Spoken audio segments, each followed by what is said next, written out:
Hey everyone, this is Rob Smith here, and I wanted to tell you a little bit about my experience I just had with the removal of my acoustic neuroma. It just happened last Wednesday, May 27th. Um, Let me give you a little background on me before I get into it.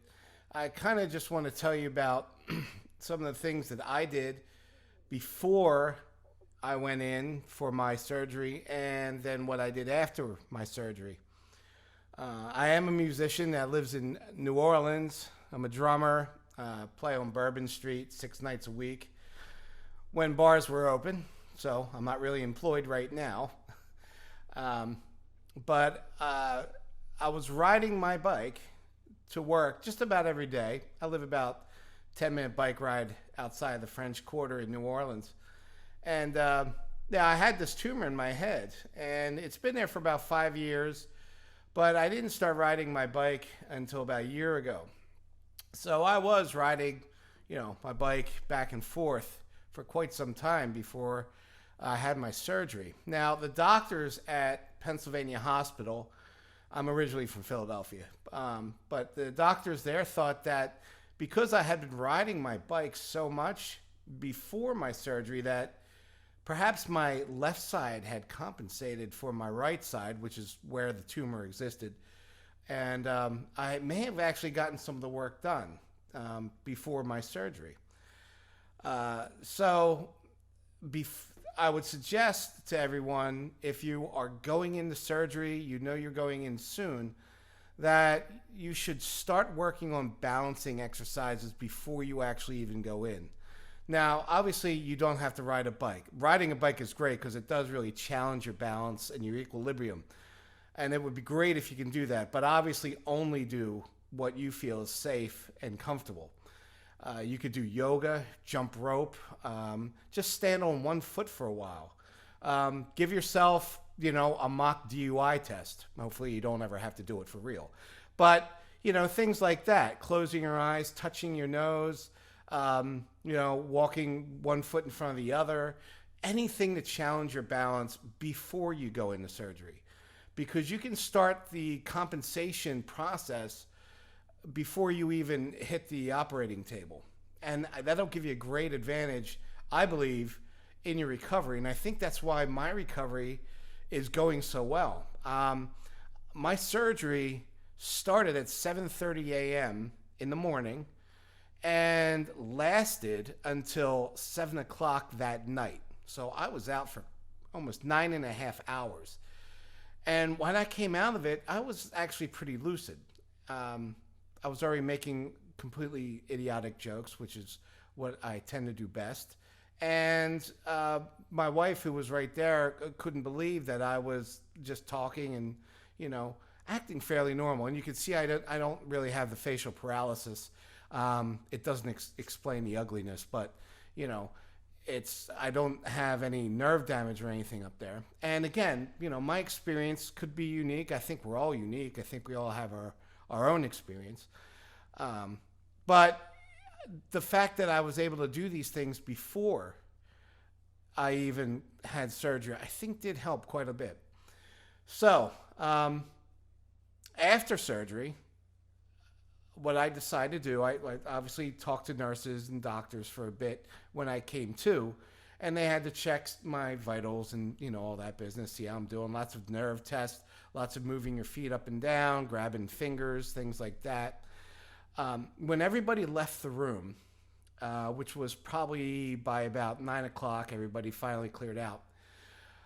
I took the time to turn the TV off and meditate. And what I did was I focused on healing.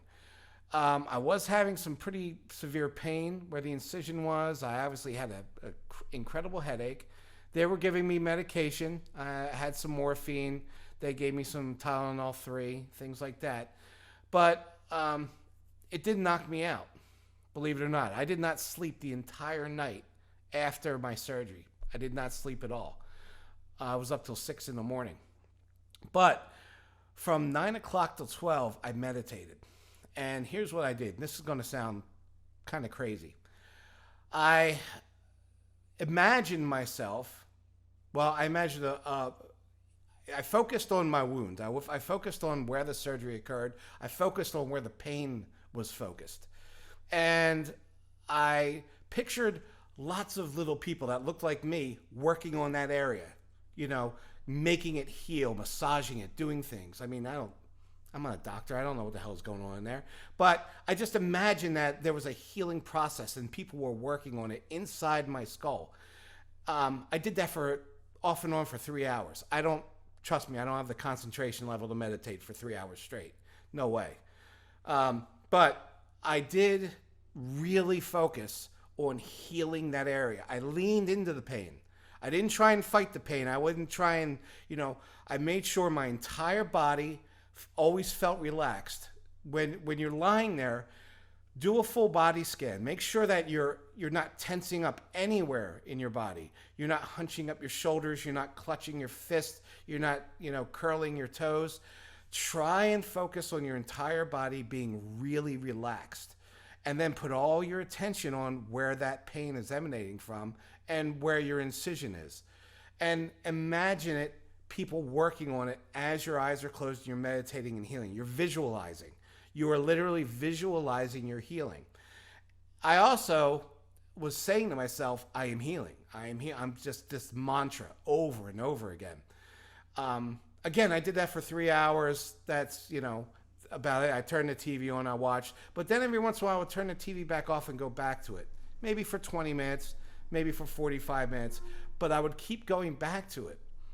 Because the more you can focus and visualize your healing, the faster you are going to heal. It has been scientifically proven that the mind does have a lot to do with the healing process. And our attitude affects how quickly we can recover from such a traumatic event.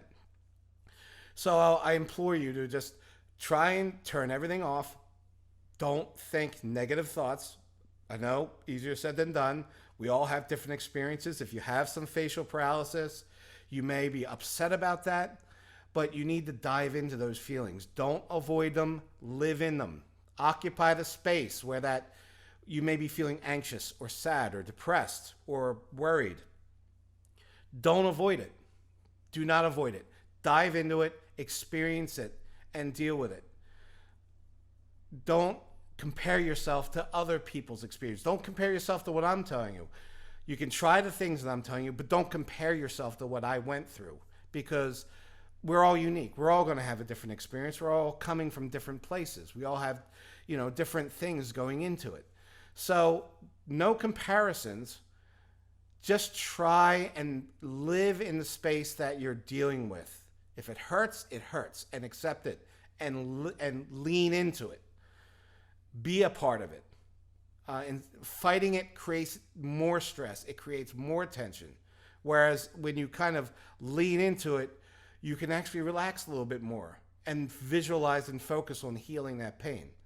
So, just real quick, again, I hope this is helpful. Obviously, this is the first time I've ever done this, and I hope it's the last time I ever have to do this. But before you go in, start your balance exercises. Clear your mind too. Start meditating before you go into surgery. Forget about work, forget about relationships, forget about everything, and just think about yourself and the space you need to put yourself in going into surgery. It's game day. You kind of got to get your game face on and live in that moment and clear everything else out of your head, because really nothing else matters. It really doesn't. Financials, economics, relationships at home, whatever. It doesn't matter. It just doesn't matter anymore. So focus, meditate, do balancing exercises, walk a lot, get out, walk around a lot. Do whatever you can to get some kind of physical activity and challenge yourself, challenge your equilibrium.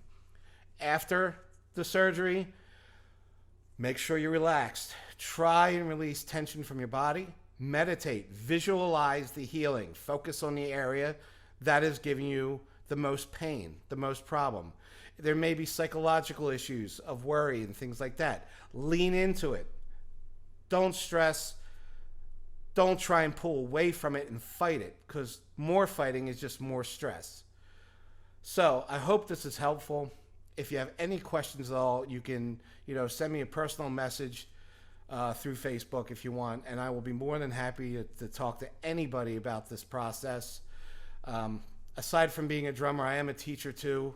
I have dealt with a lot of issues with students and things, and I think I'm a pretty damn good listener. So if you need help, I will be more than happy to help you out. Okay? So good luck with everything, and please contact me if you have any questions. Thanks.